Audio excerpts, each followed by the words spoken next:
The World Baseball Classic is one of my favorite times as a sports fan. It's just something about seeing some of the greatest baseball players from around the globe come together for even just a 2-week period just to prove to see who's best in the world.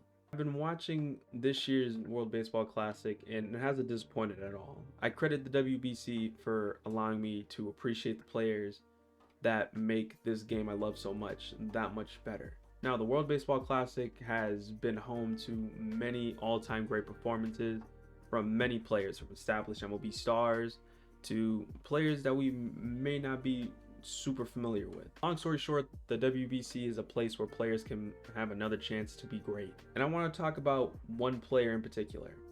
One player who played in this tournament 10 years ago. I'm talking about one of my favorite players ever, Fernando Rodney. Fernando Rodney, for those who don't know, to me, I believe is the greatest closer in the history of the tournament. Fernando Rodney was one of the most dominant closers throughout the 2010s. He made his MLB debut at the age of 25 with the Tigers, and he even made the World Series with the Tigers in 2006. But he didn't have his best seasons until a decade later. But his 2012 season is something of a legend, absolutely historic numbers. His 2012 season with the Tampa Bay Rays, he finished 5th in Cy Young Award voting, was named an All-Star, and he finished top 15 in MVP voting as a closer.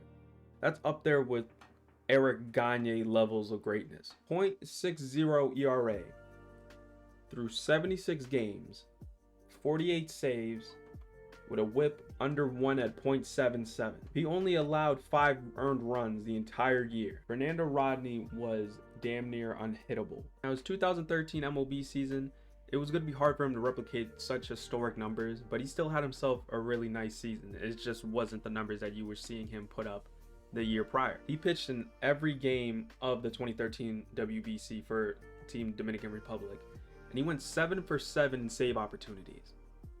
He pitched a 7 1/3 innings, and he only allowed 1 hit.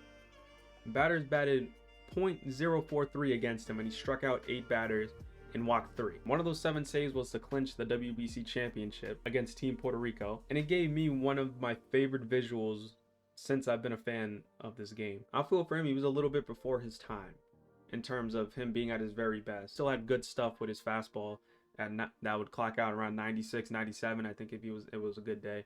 His changeup was his go-to pitch, and then he had a nasty slider to boot. The thing about Fernando Rodney, and there's some things that I replicated when I was playing in Little League at the time, was the way he just seemed different from just your average looking MLB player. He wore his cap to the side, showboated and whatever you gotta save. He even debuted in the 2012 season his bow and arrow celebration, which became synonymous with him as a player. I said at the beginning of the video, it was because of the WBC that allowed me to gravitate towards players I wouldn't usually be rooting for.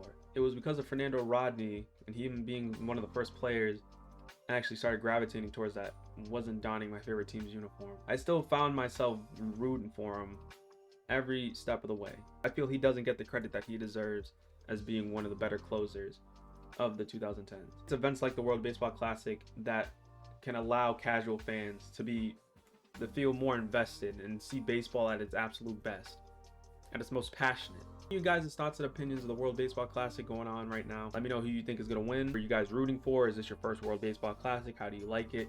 Please give me your thoughts and opinions down below, or even give me some wild MLB predictions down below as well. If you guys did enjoy this video, be sure to like and show your support to Vendetta Sports Media by hitting the subscribe button and checking us out over at vendettasportsmedia.com, where you can stay up to date with all your favorite sports. And before I go, I want to let you guys know that on Friday the 17th, we are doing the first ever Vendetta Baseball Fantasy Draft, and we're having a whole lot of MLB fantasy content coming to you guys' way. Like I said, the draft is going to be on Friday, so be sure to go check it out. It is at, I believe, 9 p.m. Eastern, I believe 6 p.m. Pacific, so make sure you guys stay up to date and make sure you guys tune in for that. It's going to be a lot of fun, a lot of content contributors. I'm going to be a part of this league, and I feel like it's going to be a great time, so you guys be sure to go check that out. With all that being said, everybody stay safe out there and take care of yourselves. The next 1-2. Swing and a drive well struck to